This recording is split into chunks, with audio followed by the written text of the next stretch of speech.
What's up, guys? We're gonna be going over a trade recap of the day. Um, did pretty good today for the $600 account. Um, okay, so first of all, in the video this morning, I did talk about UPST.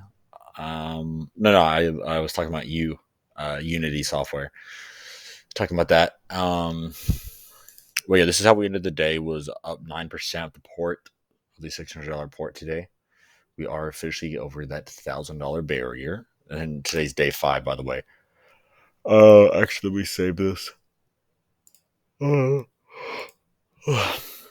but anyways, um, yeah, I'm actually very excited about today because I actually played something because in one of the previous videos I was talking about how I forget that I alert this stuff, but not this time. I actually did trade something I had on my watch list. So, and it worked out beautifully. Ended up being up 43% on that trade, which was I only had like $22 left of buying power at first. Yeah, I had $24 of buying power. You can see right there. So I used that $24 on Unity, and so it was like $5 or $6, something like that. But yeah, it was textbook that. But what did I trade at market? Oh yeah, let me go. I traded SPY calls. So really, oh my god, I don't know why I'm tired. Yeah, what I was seeing this morning, I was really watching this trend line right here, and we were just bouncing along it without, we were just wicking down, but we were also wicking up. But this is where I took calls was exactly on this candle right here. As soon as we came back above this, I loaded into calls. It was like $600 worth of calls, and my stop loss was a breakdown below, which we ended up ripping, and I was up. I was up like 25% at first, and I tried selling, but the contracts it was like going. It was very volatile at the time, so I ended up blocking in like a 15% gain, something like that. It was pretty nice. And then I used the rest of the buying power to.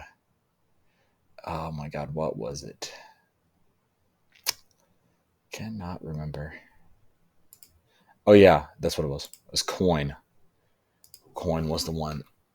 Um, yeah, this guy. I literally got in right here. Um, I psyched myself out because it was already up.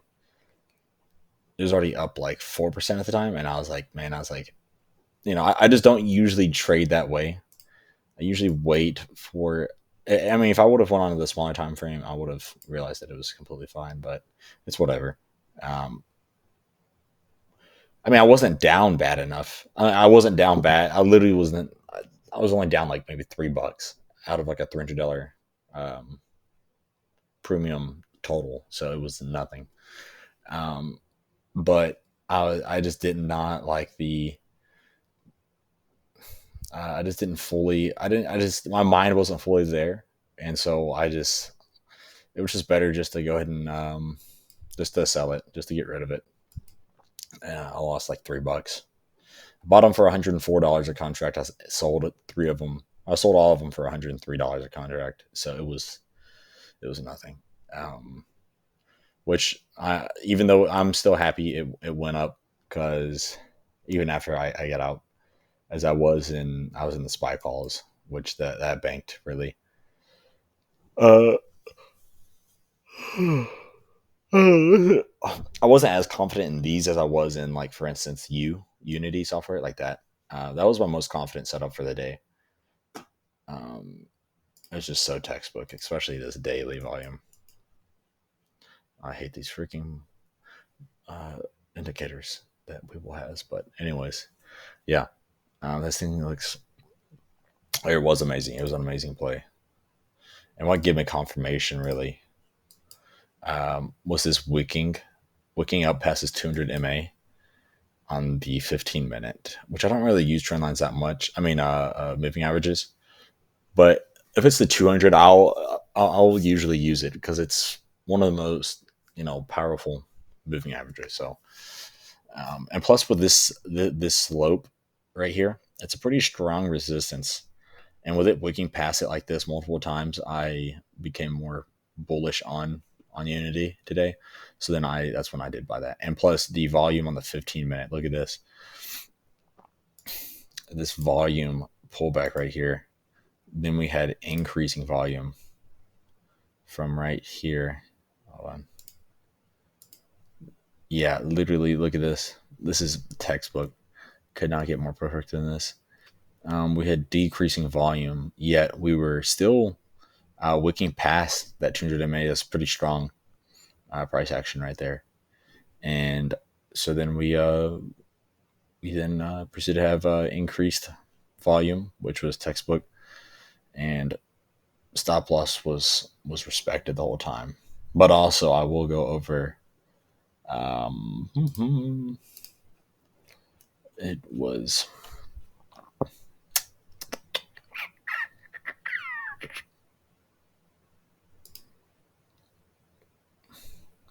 Yeah, this was textbook as well. I literally used 1104. Loaded them on this candle right here. But yeah, what I liked seeing here was this decreasing volume. So and plus also this trend line that we've been having since 2 days ago. So from that point forward,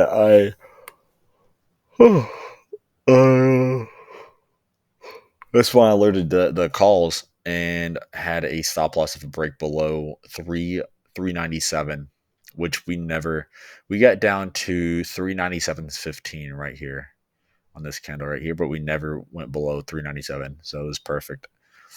And then we used this level as essentially a launch pad, and we took off, which those calls did rip like 30%, and then from that point forward,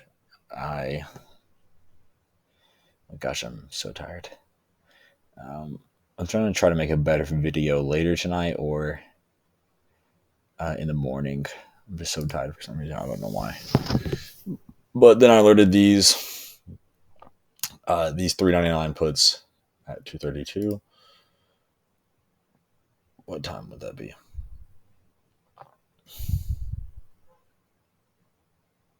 Let's look right here. Yeah. Yeah, what we saw here, guys. We saw this cracking down of this trend line, and then we saw a retest right there. So then, which we also, if you go on the smaller time frame, you can see we were getting these huge sell orders intraday right here, right here, right here, right here. And so, I mean, like, you just don't go up on this type of volume right here. So, so what I did, so that's when I alerted those puts with a stop loss of a break above 399, which we never broke. Once I alerted that, the highest we went after that was 398.67. So it never even went back up there, and it just melted down the rest of the day, which these contracts ended up going over like, it was like over 200%. Yeah, they went over. Yeah, they loaded them at $104 a con, and they were trading at $238 a contract. That's insane. Obviously, I did not have any more buying power, so I could not trade. However, I would have, without a doubt, traded them if I could have. I can promise you that. But yeah, that's it for now, guys. I'm trying to make a better video later this evening. If I can get some more energy. I don't know why I'm tired, but yeah.